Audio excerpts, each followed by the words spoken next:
ဒီနေ့ကတော့ကျွန်တော်ဂျပန်သတင်းလေးဆက်မယ်ပေါ့နော်ယူကရိန်းသမ္မတဇလန်စကီကဂျပန်နိုင်ငံကိုအားကိုးအားထားပြုလာပြီဆိုတဲ့သတင်းလေးအကြောင်းကိုပြောပြသွားခြင်းတယ်ပေါ့နော်ယူကရိန်းကဂျပန်နဲ့ Patriot ဒုံးကျည်ပူးတွဲထုတ်လုပ်ရေးကိုစိတ်ဝင်စားနေရလို့သိရတယ်ပေါ့နော်ယူကရိန်းသမ္မတဇလန်စကီက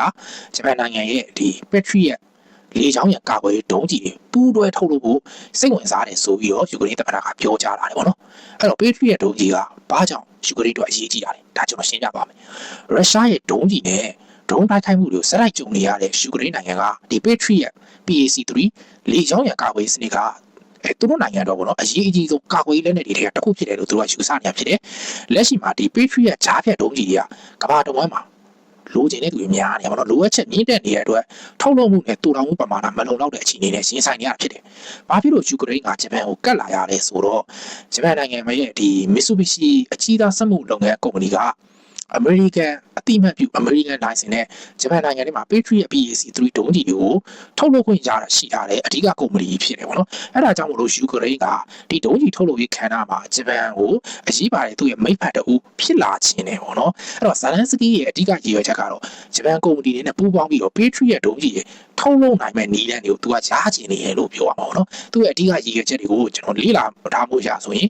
ရုရှားရဲ့လေကြောင်းရန်တိုက်ခိုက်မှုတွေကိုရေးရှိကောက်ဝင်လာရင်သူတို့နိုင်ငံက Patriot ဒုံးကျည်တွေရရှိဖို့လှုံ့ဆော်မယ်။နောက်ပြီးတော့ဂျပန်ရဲ့ထုတ်လုပ်မှုနည်းပညာနဲ့စက်မှုစွမ်းရည်ကိုအသုံးချပြီးတော့အနာဂတ်မှာဒီ Patriot ဒုံးကျည်ပူးတွဲထုတ်လုပ်နိုင်မယ့်အခွင့်အလမ်းတွေကိုရှာဖွေဖို့သူတို့ကြံစီနေရသိရတယ်။ဒါပေမဲ့လည်းဂျပန်နိုင်ငံမှာဥပဒေကန့်သတ်ချက်ရှိတယ်။ကျွန်တော်လေ့လာထားသလောက်ဆိုရင်ကာကွယ်ရေးပစ္စည်းကိုပြောင်းခြင်းဆိုင်ရာအခြေခံမှု၃ချက်ရှိတယ်နော်။အဲ့ဒ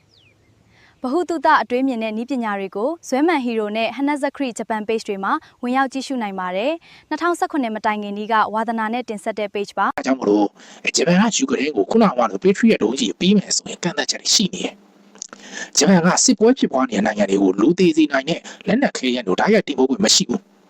အဲ့ဒါကြောင့်မလို့လက်ရှိမှာဂျပန်ကထုတ်လုပ်နေတဲ့ Patriot ဒုံးကျည်တွေကိုလိုင်စင်ပိုင်ရှင်ဖြစ်တဲ့မူလအမေရိကန်ထံကဂျပန်နိုင်ငံရှောင်းချခွင့်တင်ပို့ခွင့်ရှိနေပြီးတော့အမေရိကန်အဲ့ဒီဂျပန်နိုင်ငံကရှောင်းလိုက်တဲ့Patriot ဒုံးကျည်တွေကိုယူကရိန်းကိုတဖန်ပြန်ပြီးတော့ထောက်ပံ့တာပေါ့နော်အဲ့ဒီတော့မူလပိုင်ရှင်ကတော့အမေရိကန်လိုင်စင်ချတော့ဂျပန်ကထုတ်လို့ရတယ်ဂျပန်ကသူထုတ်ထားတဲ့ဟာတွေကိုသူ့နိုင်ငံမှာလည်းသုံးတယ်အမေရိကန်ကိုလည်းပြန်ရောင်းတယ်အမေရိကန်အဲ့ဒီဂျပန်ကပေးလာတဲ့ဟာတွေကိုယူကရိန်းကိုပြန်ပေးတယ်အဲ့တော့ယူကရိန်းဘက်ကဘယ်လိုတွေးလဲဆိုတော့အမေရိကန်ပေးတာစောင့်မဲ့အစားဂျပန်စီကဓာတ်ရိုက်ယူတာပုံမြင်ဟုတ်လားလို့တွေးတာပေါ့နော်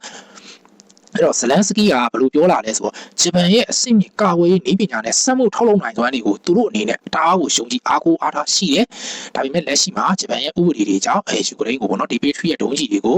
ပေးဖို့ခက်နေရပေါ့နော်။ဒါပေမဲ့နောက်ကျရင်သူတို့ကဒီပူးရဲထုတ်လုပ်ခြင်းနဲ့ဒါမှမဟုတ်လေသူတို့ကိုဓာတ်ရိုက်ထောက်ပံ့ပေါ့နော်။အဲ့ဒါတွေကိုအကောင့်တွေဖော်မဲ့